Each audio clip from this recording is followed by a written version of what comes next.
સુરત શહેરમાં 4 વર્ષની માસૂમ દીકરીના કથિત ફૂડ પોઈઝનિંગને કારણે થયેલા કરુણ મોત બાદ વહીવટીતંત્ર સફાળું જાગ્યું છે। સુરત નાગરિકોના આરોગ્ય સાથે ચેડા કરનારાઓ સામે મહાનગરપાલિકાના આરોગ્ય એન્ડ ફૂડ વિભાગ દ્વારા લાલ આંખ કરવામાં આવી છે। સતત 5મા દિવસે પણ શહેરના તમામ ઝોનમાં હોટેલ અને રેસ્ટોરન્ટમાં સઘન ચેકિંગ હાથ ધરવામાં આવ્યું હતું।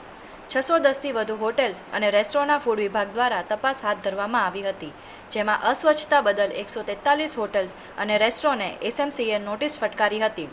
આ સાથે જ અસ્વાસ્થ્યપ્રદ સ્થિતિમાં ચાલતી 7 સંસ્થાઓને સીલ કરવામાં આવી હતી।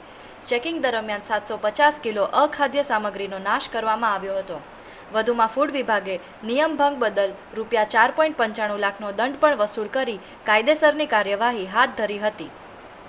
હાલમાં જે આપણે કાર્યવાહી ચાલી રહી છે ફૂડ ડિપાર્ટમેન્ટ અને સેનિટેટરના સ્ટાફ સાથે આપણે સુરત કોર્પોરેશનના દરેક વિસ્તારોમાંથી દરેક ઝોનોમાંથી હોટલ રેસ્ટોરન્ટ ચેક કરવાની કામગીરી ચાલી રહી છે।